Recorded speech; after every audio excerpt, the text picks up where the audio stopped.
Well, first of all, my sincere thanks to Linnaeus University for the invitation to come and speak at your two campuses, and a special thanks to Jonas for organising it and hosting me during my visit. It's my first visit to Sweden. I've heard a lot about Sweden, and as Jonas just said, I've rather presumptuously, I suppose, written about Olof Palme, not knowing Swedish, but using English sources and trying to put together a 15,000-word biographical sketch. But I did find him a particularly interesting person. And I was saying yesterday that I chose 6 heads of government in the 20th century who I wrote about, who I thought were progressive. And it's very difficult to identify progressive 20th century heads of government. And one of them was Mandela, and another was Palmer, another was Nehru. But I was saying yesterday that I've been not heavily criticised, I've been criticised for choosing Mandela. People say that I shouldn't have chosen Mandela. Mandela was a bit of a sellout. But I've never been criticised for choosing Palmer. I think he was a good choice and an extremely interesting person. But I'm sure there are Swedish sources which might give a slightly more negative angle on Palmer. I don't know. Of course, I can't read those. Anyway, the topic I'm talking about today is South African historiography, how it's developed over the past 50 or more years. Not quite sure how to pitch it. I'm assuming that you probably don't know a great deal about South Africa and South African historical writing.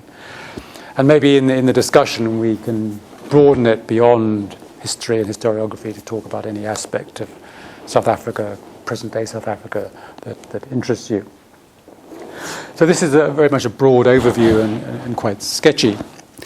I think the first major point to stress is that historical writing on South Africa, well, I suppose it's true of any historical writing, but I think particularly South Africa, has been closely tied up with the country's politics.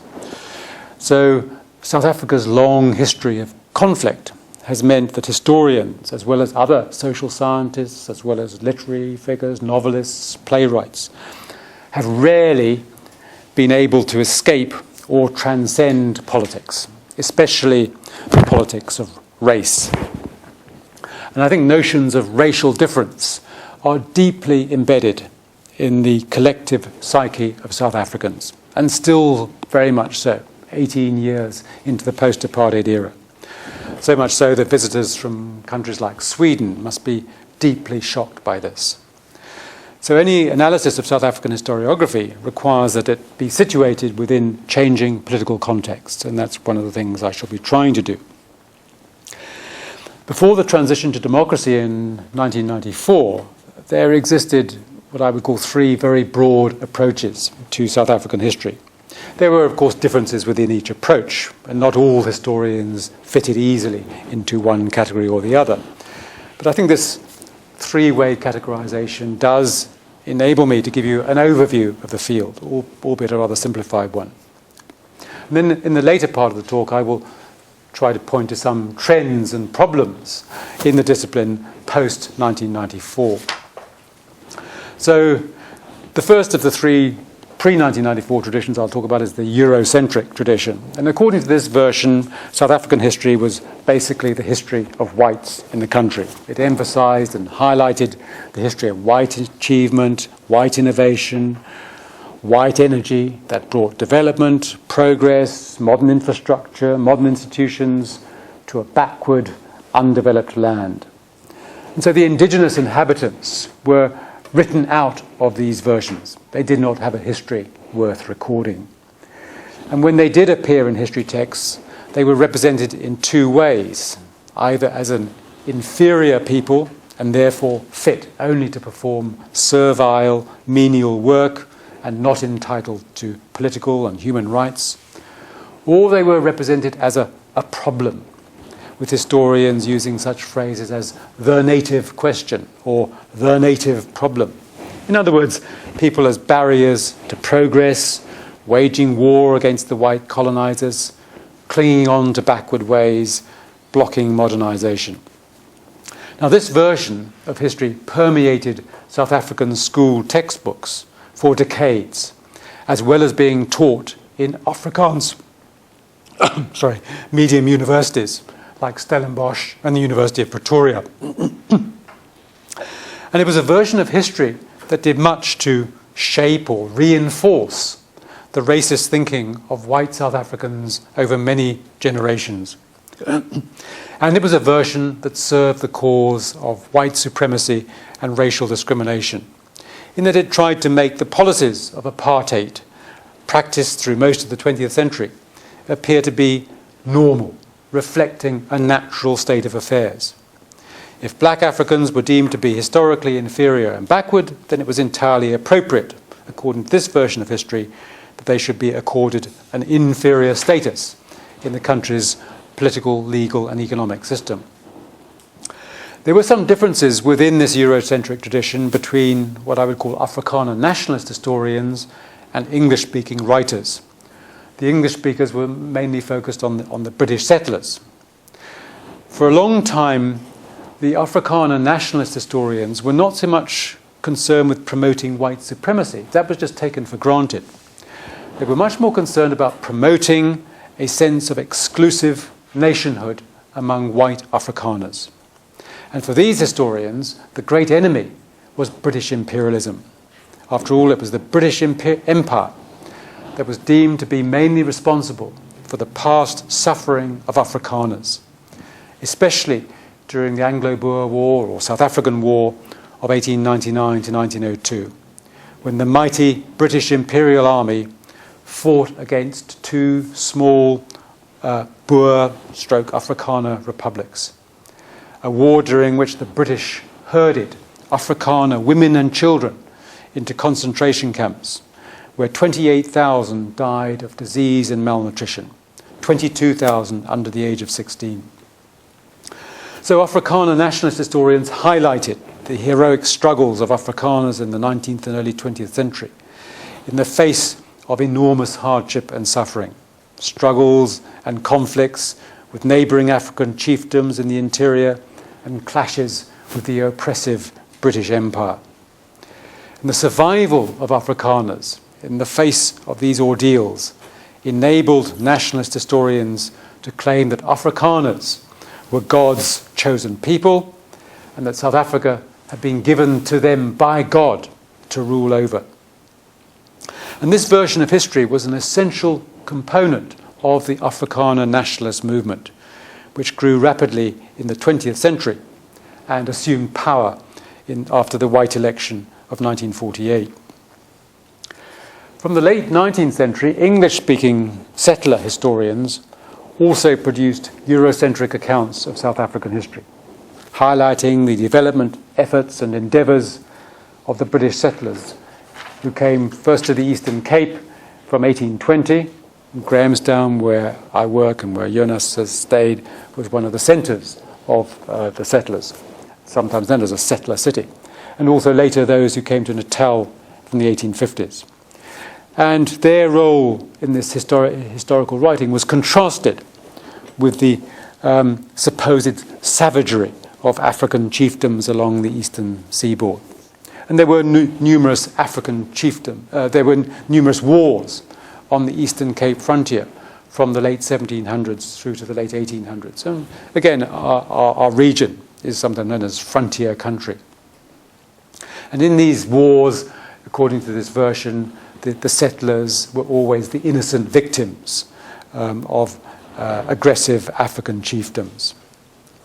And so this version further served to reinforce the view among whites that white supremacy, racial segregation were entirely appropriate and justifiable in South Africa.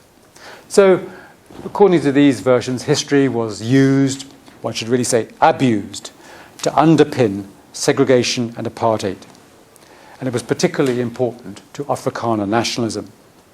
And this version in schools, white schools, survived well into the 1980s and at Afrikaans medium universities. But now, entirely discredited. The second tradition I want to talk about is what has sometimes loosely been called the liberal tradition. And from the 1920s, there emerged a school of liberal historians, mainly white English speakers, people like de Kievet and Macmillan, who largely rejected the Eurocentric view.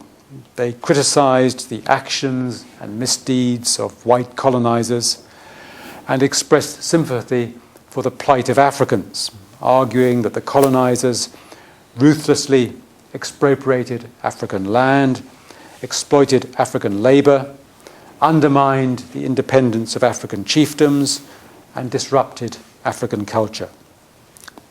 And they placed a particular emphasis on the history of 19th century frontier zones, regions where white colonists came into contact with neighbouring African communities. They were deemed to be zones of conflict, where white and black competed for resources, especially land and cattle. And in these conflict situations, so the liberal argument went, whites developed a strong sense of in-group solidarity and out-group hostility towards black people. In other words, according to this view, that the origins of white racism could be traced back to this turbulent history of conflict on the frontier. And liberal historians then proceeded to argue that this white racism became deeply embedded in the white psyche and was carried over into the 20th century when it became rigidly institutionalized and entrenched in laws that made up the systems of segregation and apartheid. Thus, at the heart of this liberal interpretation was the view that white racism was the root of the South African problem, the fundamental reason why a rigid system of racial discrimination and oppression emerged in South Africa. And this placed the liberals in the idealist tradition of historical writing, a tradition that stresses the importance of ideas, beliefs, and attitudes in shaping the course of history. As liberals, these historians had a political agenda. They wanted to promote human rights and liberties, as well as adhering to the principles of classical free market economics. They thus attacked apartheid as a system that violated human rights and liberties, and also as an economically irrational system that prevented the free operation of market forces, particularly the market in labour, the market in land. They went on to argue that as white racism was the root of the problem, the solution was to reduce or eliminate white racism. But how was this to be done?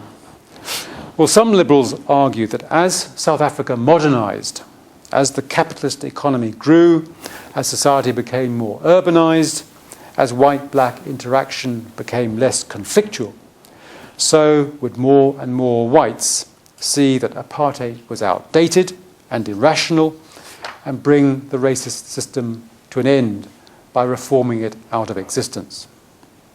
So to summarise the liberal position, it was idealist, it was pluralist, or racial pluralist, in that it claimed all the key divisions and conflicts in South Africa arose out of racial and ethnic differences. Black, white, English Afrikaner, Zulu, Xhosa, and so on.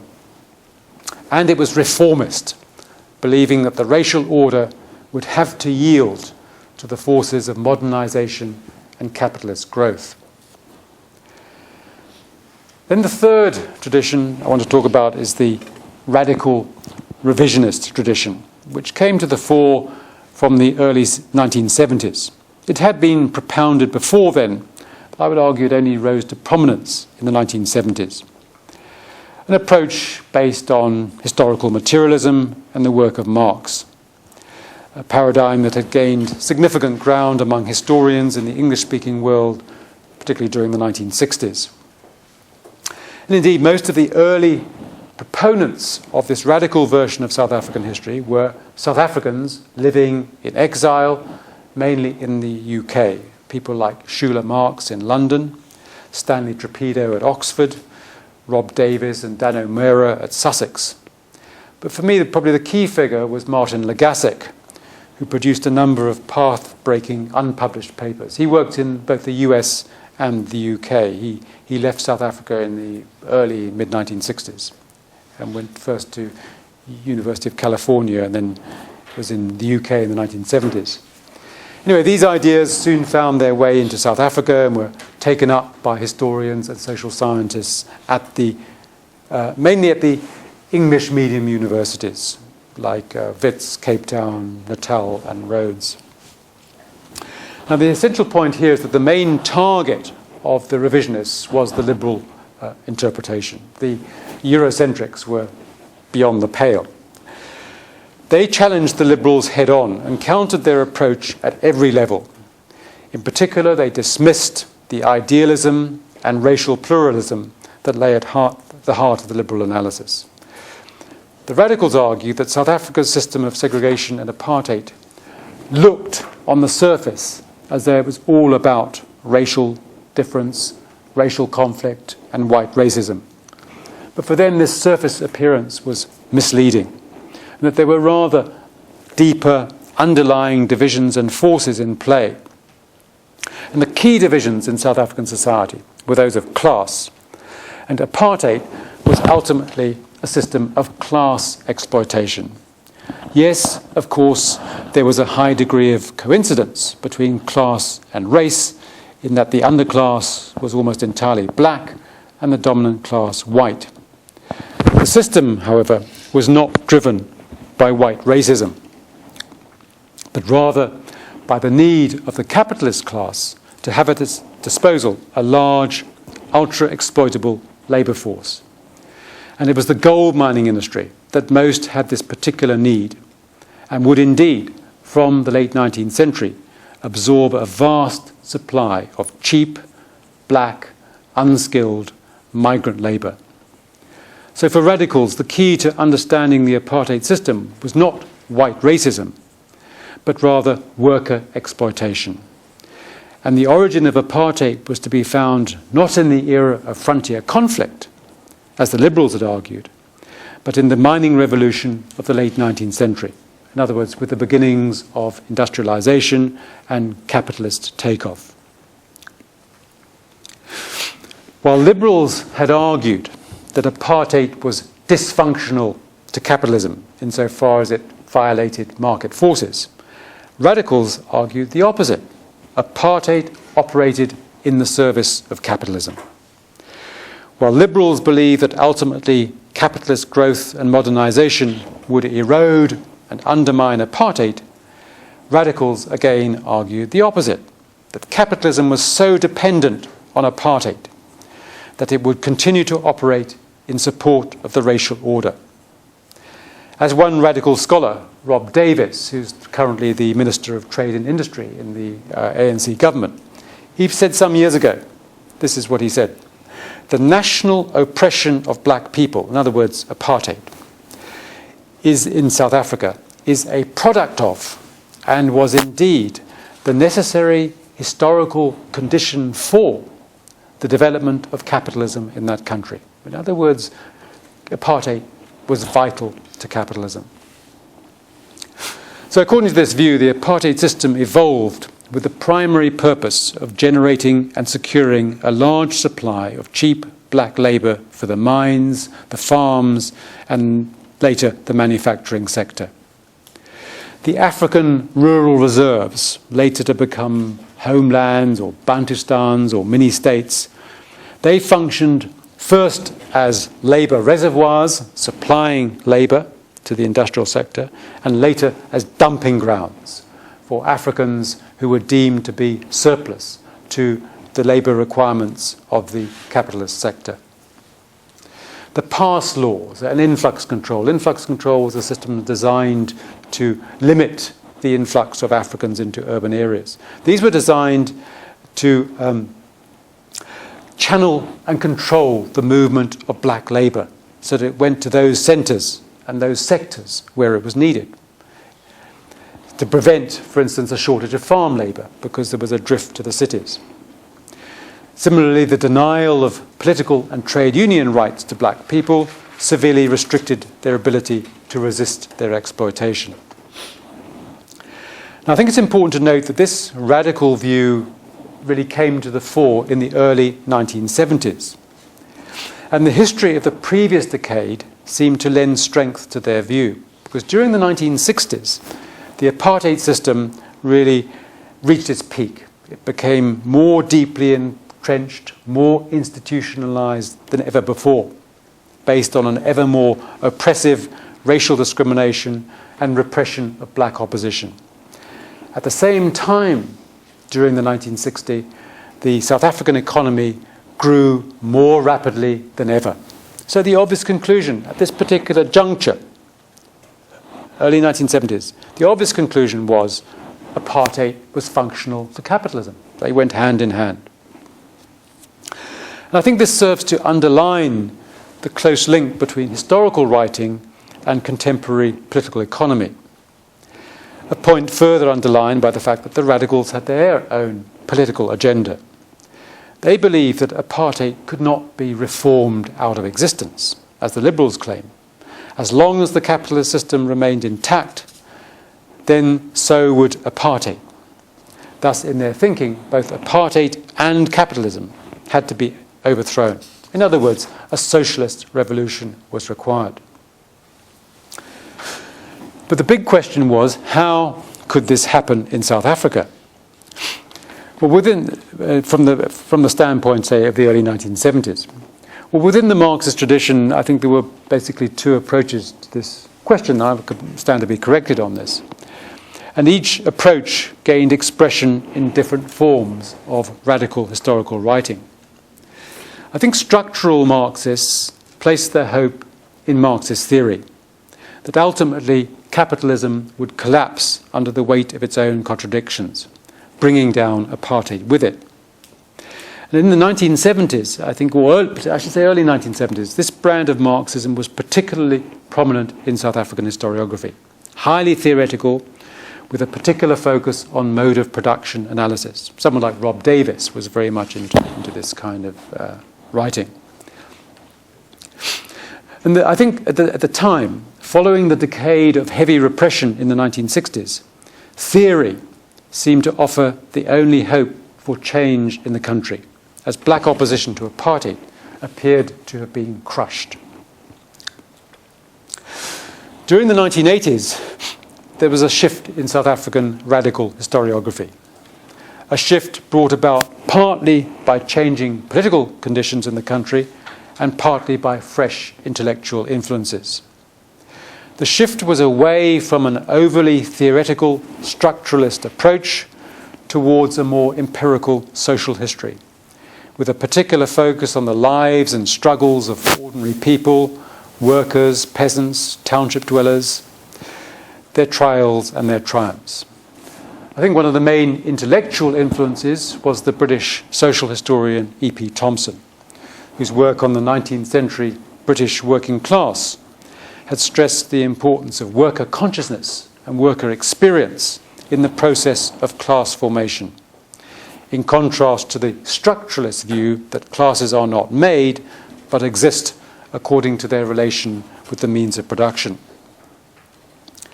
And this shift towards a radical social history also occurred in a particular political context, because in the 1970s there was a revival of black opposition inside the country.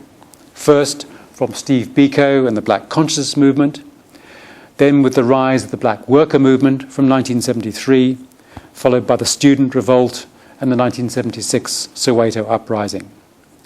Now there was the possibility that popular mobilization and action, backed by international pressure on the regime, that created the hope that the apartheid order could be severely weakened or even destroyed. So Marxist theory no longer held the key to future change. So historians increasingly focused on popular struggles in tune with the political trends at the time. Now, as I say, this overview presented so far, I think has necessarily been a simplified one. I've not drawn out nuances, nor have I said anything really about the development of African history. I think it's also wrong to say that all historical writing on South Africa before 1994 was politicised. But one clearly cannot separate South African historiography from the country's politics. Eurocentric history, as I've said, was produced in defence of segregation and apartheid to represent the system as normal and natural. Liberal historians were critical of racial discrimination and apartheid, but still operated within a framework in which race and racial differences were of paramount importance. And they wrote with a reformist agenda. Radical historians abandoned racial pluralism, focused on class analysis, and pursued a socialist agenda. Now, a few comments on South African historiography post-1994. What has been the direction of historical writing since the arrival of democracy and the assumption of power by the ANC in 1994? Well, one might say, first of all, that it has become rather directionless. Indeed, for the first 5 years after 1994, the discipline of history drifted into a state of crisis. Well, why was this so? Well, first, I think, and this really follows from what I've been saying up to now, history suddenly seemed to lose its political purpose.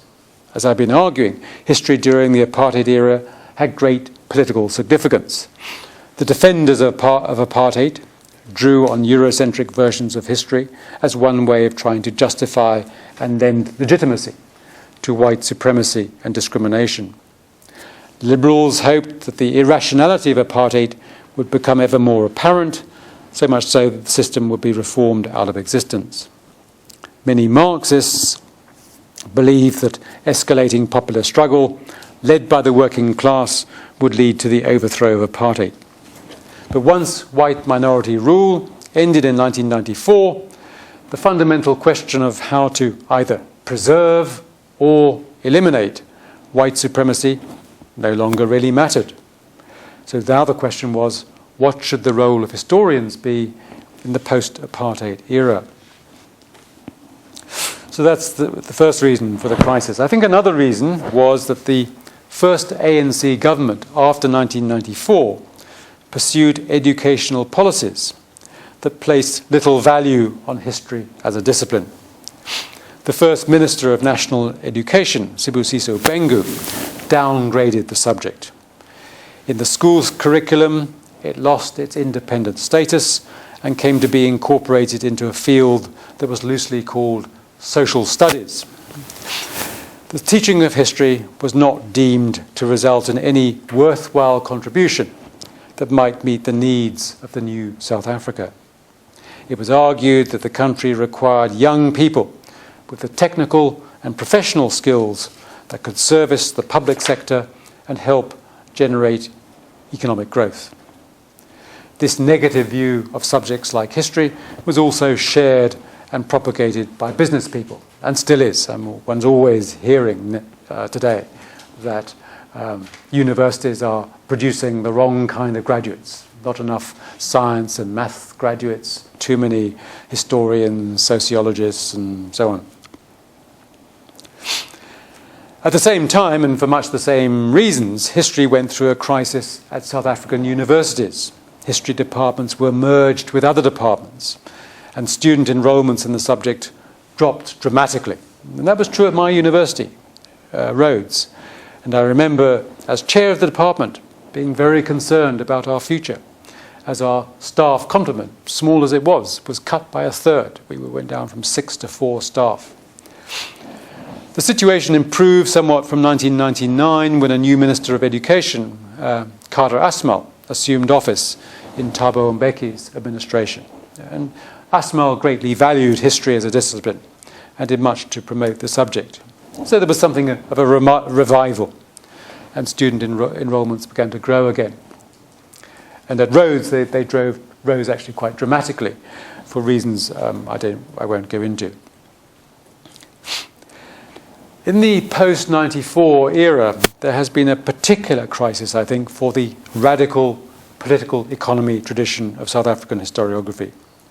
And this crisis has not been peculiar to South Africa.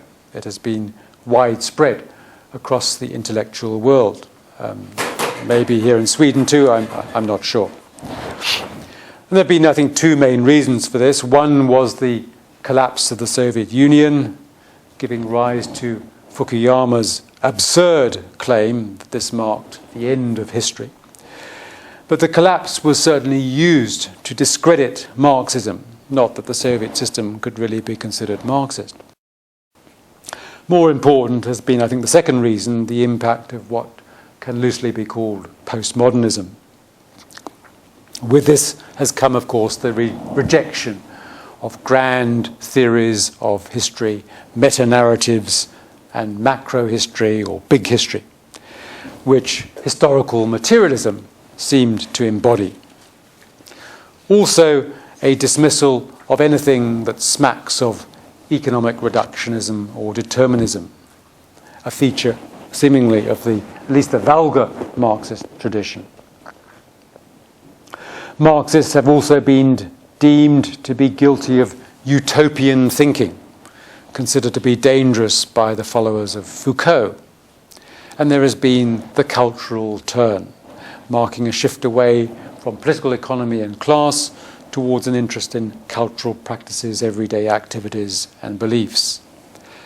What Marxists, or some Marxists at least, considered to be superstructural has come to be the main focus of attention of many historians and social scientists.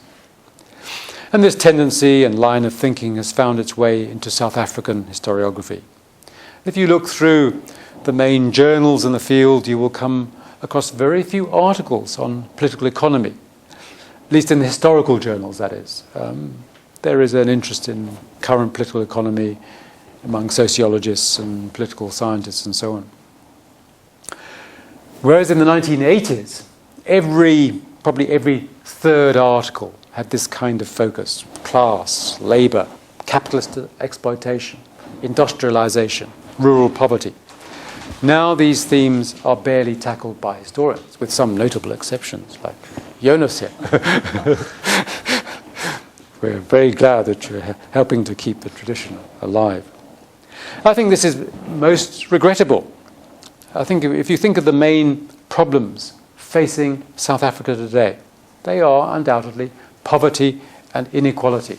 And South Africa is the most unequal country in the world. One thinks too of ongoing class conflict, the collapse of the public sector, and yet historians seem to have turned away from these kinds of topics.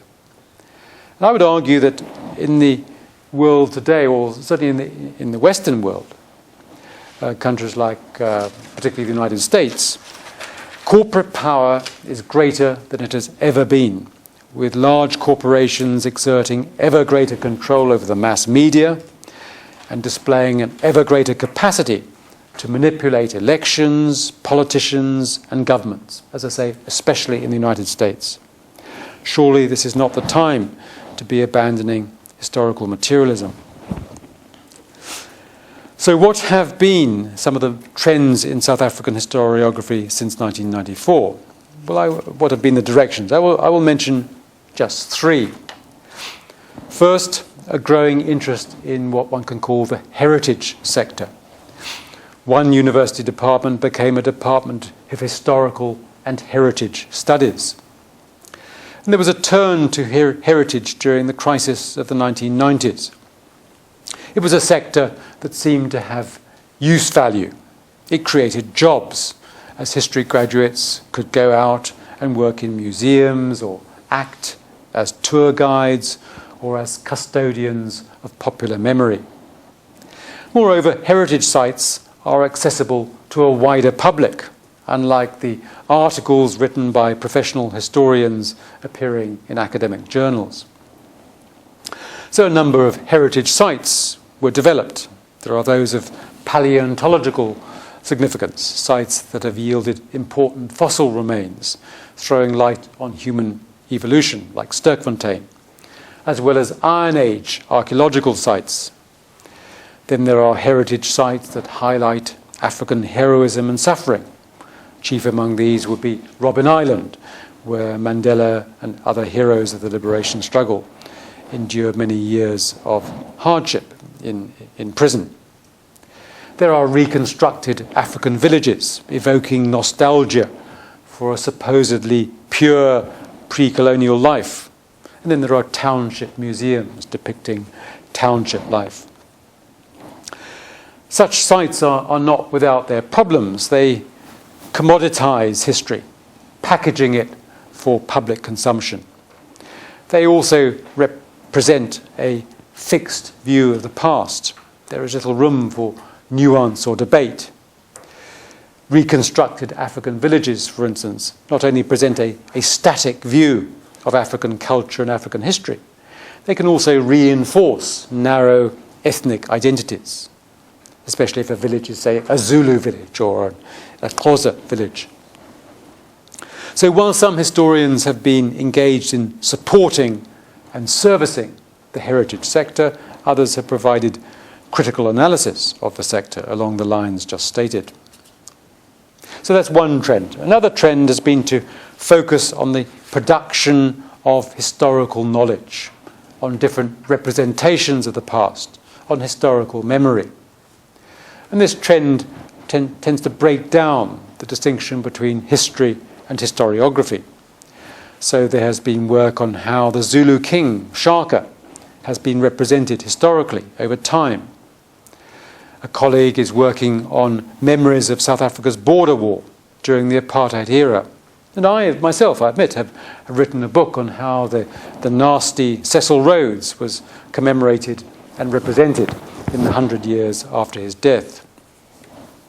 But I think there's a danger that this focus and approach can become overworked. As one writer put it recently, if all historians investigated commemorations more than the events and people that have been commemorated, then the field would lean awkwardly towards histories of histories, while neglecting more straightforward accounts of the past. And I think I would agree with that, even though I have indulged in this business of commemoration myself. Both the heritage sector and memory studies play an important role in what has loosely been called nation building. The ways in which the past is presented to a wider public can do much to shape people's views of the present and the future. And nation building has been on the agenda in post-apartheid South Africa. Albeit, in my view, I see this as a misguided project. But the project does force one to address the question: how should post-apartheid South Africa deal with its ugly, messy, racist, conflict-ridden past? Well, the ANC government had to address this question soon after assuming power in 1994. And it had three options. One was to stage Nuremberg-style show trials involving blame, guilt, and punishment of apartheid's perpetrators. This was rejected. It was not the way to build a new nation. A second was to offer a blanket amnesty to everybody. This was the Argentinian model, to sweep the dirty past under the carpet and move into the future. The third was the one chosen, setting up a Truth and Reconciliation Commission that would grant amnesty to those who committed political crimes during the apartheid era, as long as those crimes were fully disclosed to the Commission. And this was the Chilean model. Critics of this TRC, Truth and Reconciliation Commission, say that it failed to generate much truth or to bring about genuine reconciliation, and that it certainly denied justice for apartheid's victims.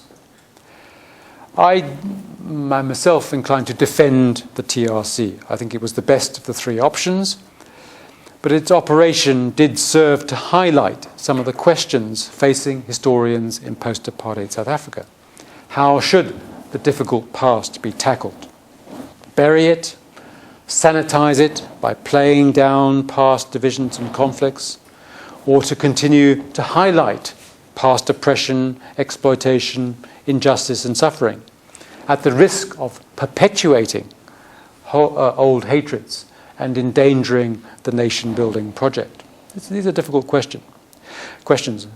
My own view is that the memory of the ugly aspects of the past have to be kept alive, but probably should not be overworked. At the same time, one has to be wary of any overemphasis on the liberation struggle and its heroes, a history often invoked by post-colonial governments to cover up their own shortcomings, a pattern that I think is becoming evident in South Africa as well as in countries like Zimbabwe. So, just to finish off now, I think I would just like to reiterate an earlier point. I would like to see a revival of the political economy tradition of South African historiography. I think it's been dismissed too easily. A tradition that places class at the centre of its analysis. And I think class analysis would help South Africa along the path towards non-racialism, because racialized thinking, racial categorization, we still, in South Africa, 18 years after apartheid, still live and work with the old fourfold racial categorization which existed under apartheid. Whites, coloureds, Asians, Indians, Africans. That categorization still exists. And I think in order to break down that, I think class analysis would be helpful. So it could help break down the South African obsession with race and, as I say, move the country along a path towards non-racialism, a path on which we are moving very, very slowly, if at all. Now, I think at the same time, the political economy approach would enable us to highlight the main problems facing the country, those of widespread poverty and gross inequality. So as I say, that's a very broad sweep, somewhat simplified, but I hope it raises some questions. And as I say, I'm quite happy for the discussion to range beyond historiography to anything to do with South Africa that you would like to